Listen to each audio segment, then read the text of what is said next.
श्रीमद् भागवत महापुराण 5वां अध्याय। भगवान के यश कीर्तन की महिमा और देवऋषि नारद का पूर्व चरित्र। सूत जी कहते हैं, तदनंतर सुखपूर्वक बैठे हुए वीणा पाड़ी परम यशस्वी देवऋषि नारद ने मुस्कुराकर अपने पास ही बैठे महर्षि व्यास से कहा। नारद जी ने प्रश्न किया, महाभाग व्यास जी, आपके शरीर एवं मन दोनों ही अपने कर्म एवं चिंतन से संतुष्ट हैं न? अवश्य आपकी जिज्ञासा तो भलीभांति पूर्ण हो गई, क्योंकि आपने जो यह महाभारत की रचना की है, यह बड़ी ही अद्भुत है। वह धर्म आदि सभी पुरुषार्थों से परिपूर्ण है। सनातन ब्रह्म तत्व को भी आपने खूब विचारा है और जान भी लिया है। फिर भी प्रभु, आप अकृतार्थ पुरुष के समान अपने विषय में शोक क्यों कर रहे हैं? व्यास जी ने कहा, आपने मेरे विषय में जो कुछ कहा है वह सब ठीक ही है। वैसा होने पर भी मेरा हृदय संतुष्ट नहीं है। पता नहीं इसका क्या कारण है। आपका ज्ञान अगाध है। आप साक्षात ब्रह्मा जी के मानस पुत्र हैं, इसलिए मैं आपसे ही इसका कारण पूछता हूँ। नारद जी, आप समस्त गोपनीय रहस्यों को जानते हैं, क्योंकि आपने उन पुराण पुरुष की उपासना की है जो प्रकृति पुरुष दोनों के स्वामी हैं और असंग रहते हुए ही अपने संकल्प मात्र से गुणों के द्वारा संसार की सृष्टि, स्थिति और प्रलय करते रहते हैं। आप सूर्य की भांति तीनों लोकों में भ्रमण करते रहते हैं और योग बल से प्राण वायु के समान सबके भीतर रहकर अंतःकरणों के साक्षी भी हैं। योगानुष्ठान और नियमों के द्वारा पर ब्रह्म और शब्द ब्रह्म दोनों की पूर्ण प्राप्ति कर लेने पर भी मुझ में जो बड़ी कमी है उसे आप कृपा करके बतलाइए। नारद जी ने कहा, व्यास जी, आपने भगवान के निर्मल यश का गान प्राय नहीं किया। मेरी ऐसी मान्यता है कि जिससे भगवान संतुष्ट नहीं होते वह शास्त्र या ज्ञान अधूरा है। आपने धर्म आदि पुरुषार्थों का जैसा निरूपण किया है, भगवान श्री कृष्ण की महिमा का वैसा निरूपण नहीं किया गया। जिस वाणी से चाहे वह रस भाव अलंकार आदि से रहित युक्त ही क्यों न हो, जगत को पवित्र करने वाले भगवान श्री कृष्ण के यश का कभी गान नहीं होता। वह तो कौओं के लिए उच्छिष्ट फेंकने के स्थान के समान पवित्र मानी जाती है। मानसरोवर के कमनीय कमलवन में विहरने वाले हंसों की भांति ब्रह्मधाम में विहार करने वाले भगवच्चर बड़ारविंदो क्षमा करें, मानसरोवर के कमनीय कमलवन में विहरने वाले हंसों की भांति ब्रह्मधाम में विहार करने वाले भगवच्चरणारविंद सत्रित, यानी भगवान के चढ़ार विंदों पर आश्रित परमहंस भक्त कभी उसमें रमण नहीं करते। इसके विपरीत जिसमें सुंदर रचना भी नहीं है और जो दूषित शब्दों से युक्त भी है, परंतु जिसका प्रयोग श्लोक भगवान के सूचक नामों से युक्त है, वह वाणी लोगों के सारे पापों का नाश कर देती है। क्योंकि सत्पुरुष ऐसी ही वाणी का श्रवण, गान और कीर्तन किया करते हैं। वह निर्मल ज्ञान भी जो मोक्ष की प्राप्ति का साक्षात साधन है, यदि भगवान की भक्ति से रहित हो तो उसकी उतनी शोभा नहीं होती। फिर जो साधन और सिद्धि दोनों ही दशाओं में सदा ही अमंगल रूप है, वह काम्य कर्म और जो भगवान को अर्पण नहीं किया गया है, ऐसा अहेतुक अर्थात निष्काम कर्म भी कैसे सुशोभित हो सकता है? महाभाग व्यास जी, आपकी दृष्टि अमोघ है, आपकी कीर्ति पवित्र है, आप सत्यपरायण एवं दृढ़वत हैं। इसलिए अब आप संपूर्ण जीवों को बंधन से मुक्त करने के लिए समाधि के द्वारा अचित्य शक्ति भगवान की लीलाओं का स्मरण कीजिए। जो मनुष्य भगवान की लीला के अतिरिक्त और कुछ कहने की इच्छा करता है, वह उस इच्छा से ही निर्मित अनेक नाम और रूपों के चक्कर में पड़ जाता है। उसकी बुद्धि भेदभाव से भर जाती है। जैसे हवा के झकोरों से डगमगाती हुई डोगी को कभी कहीं भी ठहरने का ठौर नहीं मिलता, वैसे ही उसकी चंचल बुद्धि कहीं भी स्थिर नहीं हो पाती।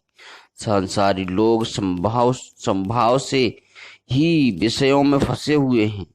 धर्म के नाम पर आपने उन्हें निंदित पशु हिंसा युक्त सकाम कर्म करने की भी आज्ञा दी है। यह बहुत ही उल्टी बात हुई, क्योंकि मूर्ख लोग आपके वचनों से पूर्वोक्त निंदित कर्म को भी धर्म मानकर यही मुख्य धर्म है ऐसा निश्चय करके उससे निषेध करने वाले वचनों को ठीक नहीं मानते।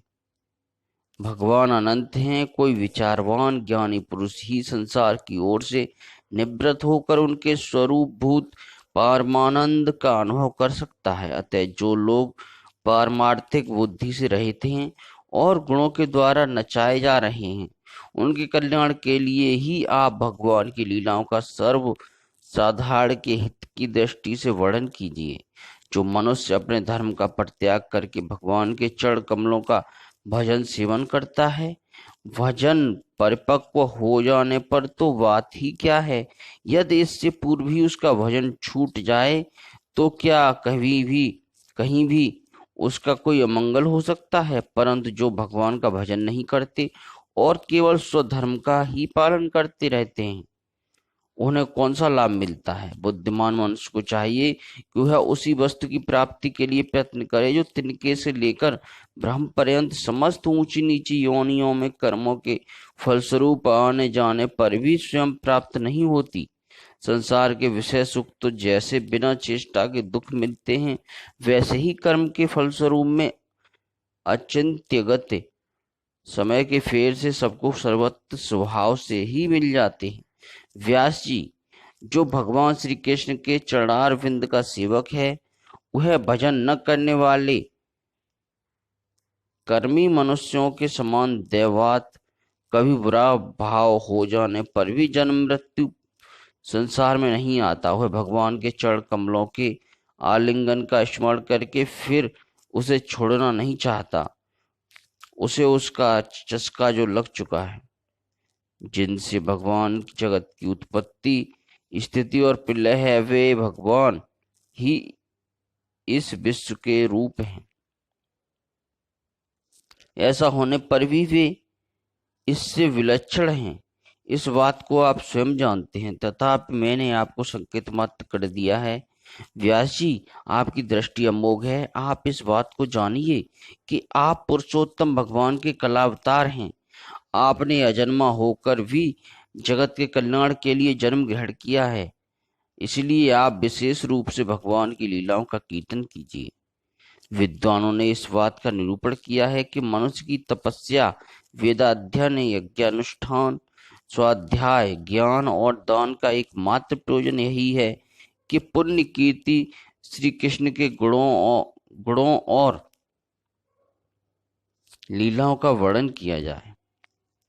मुने, पिछले कल्प में आपने पूर्व जीवन में मैं वेदवाही ब्राह्मणों की एक दासी का लड़का था।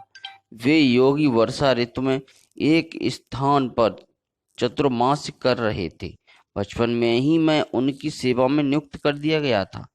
मैं यद्यपि बालक था, फिर भी किसी प्रकार की चंचलता नहीं करता था। जितेंद्रिय था, खेल कूद से दूर रहता था और आज्ञानुसार उनकी सेवा करता था। मैं बोलता भी बहुत कम था। मेरे इस शील स्वभाव को देखकर समदर्शी मुनियों ने मुझ सेवक पर अत्यंत अनुग्रह किया। उनकी अनुमति प्राप्त करके बर्तनों में लगा हुआ जूठन में एक बार खा लिया करता था। इससे मेरे सारे पाप धुल गए। इस प्रकार उनकी सेवा करते करते मेरा हृदय शुद्ध हो गया और वे लोग जैसा भजन पूजन करते थे, उसी में मेरी भी रुचि हो गई। प्यारे व्यास जी, उस सत्संग में उन लीलागण परायण महात्माओं के अनुग्रह से मैं प्रतिदिन श्री कृष्ण की मनोहर कथाएं सुनता था। श्रद्धा पूर्वक एक एक पद श्रवण करते करते प्रिय कीर्ति भगवान में मेरी ऐसी रुचि हो गई। महामुने, जब भगवान में मेरी रुचि हो गई तब उन मनोहर कीर्ति प्रभु में मेरी बुद्धि भी निश्चल ही हो गई। उस बुद्धि से मैं इस संपूर्ण सत और असत रूप जगत को अपने पर ब्रह्म स्वरूप आत्मा में माया से कल्पित देखने लगा। इस प्रकार शरद और वर्षा, इन दो ऋतुओं में तीनों समय उन महात्मा मुनियों ने श्री हरि के निर्मल यश का संकीर्तन किया और मैं प्रेम से प्रत्येक बात सुनता रहा। अब चित्त के रजोगुण और तमोगुण को नाश करने वाली भक्ति का मेरे हृदय में प्रादुर्भाव हो गया। मैं उनका बड़ा ही अनुरागी था, विनयी था। उन लोगों की सेवा से मेरे पाप नष्ट हो चुके थे। मेरे हृदय में श्रद्धा थी, इंद्रियों में संयम था एवं वाणी, शरीर और मन में उनका आज्ञाकारी था। उन दीन वत्सल महात्माओं ने जाते समय कृपा करके मुझे उस गुहात्म ज्ञान का उपदेश किया, जिसका उपदेश स्वयं भगवान ने अपने श्रीमुख से किया है। उस उपदेश से ही जगत के निर्माता भगवान श्री कृष्ण की माया के प्रभाव को मैं जान सका, जिसके जान लेने पर उनके परम पद की प्राप्ति हो जाती है। सत्य संकल्प व्यास जी, पुरुषोत्तम भगवान श्री कृष्ण के प्रति समस्त कर्मों को समर्पित कर देना चाहिए। यही संसार के तीनों तापों की एकमात्र औषधि है। यह बात मैंने आपको बतला दी। प्राणियों को जिस पदार्थ के सेवन से जो रोग हो जाता है, वही पदार्थ चिकित्साविद के अनुसार प्रयोग करने पर क्या उस रोग को दूर नहीं किया जा सकता? इसी प्रकार यद्यपि सभी कर्म मनुष्य को जन्म मरण रूप संसार के चक्र में डालने वाले हैं, तथापि जब वे भगवान को समर्पित कर दिए जाते हैं तब उनका कर्मपना ही नष्ट हो जाता है। इस लोक में जो शास्त्र विहित कर्म भगवान की प्रसन्नता के लिए किए जाते हैं, उन्हीं से पराभक्ति युक्त ज्ञान की प्राप्ति होती है। उस भगवदत्त कर्म के मार्ग में भगवान की आज्ञा अनुसार आचरण करते हुए लोग बार बार भगवान श्री कृष्ण के गुण और नामोत्र का कीर्तन तथा स्मरण करते हैं। प्रभु, आप भगवान वासुदेव को नमस्कार है। हम आपका ध्यान करते हैं। प्रद्युम्न, अनिरुद्ध और संकर्षण को भी नमस्कार है। इस प्रकार जो पुरुष चतुर्विही रूपी भगवान मूर्तियों के द्वारा प्राकृत मूर्त रहित अप्राकृत मंत्र मूर्त भगवान यज्ञ पुरुष का पूजन करता है, उसी का ज्ञान पूर्ण एवं यथार्थ है। ब्राह्मण, जब मैंने भगवान की आज्ञा इस प्रकार पालन किया, तब इस बात को जानकर भगवान श्री कृष्ण ने मुझे आत्मज्ञान, ऐश्वर्य और अपनी भावरूप प्रेमा भक्ति का दान दिया। व्यास जी, आपका ज्ञान पूर्ण है। आप भगवान की ही कीर्ति का, उनकी प्रेममय लीला का वर्णन कीजिए। उसी से बड़े बड़े ये ज्ञानियों की भी जिज्ञासा पूर्ण होती है। जो लोग दुखों के द्वारा बार बार रौंदे जा रहे हैं, उनके दुख की शांति इसी से हो सकती है और कोई उपाय नहीं है। 5वां अध्याय समाप्त। जय श्री कृष्ण।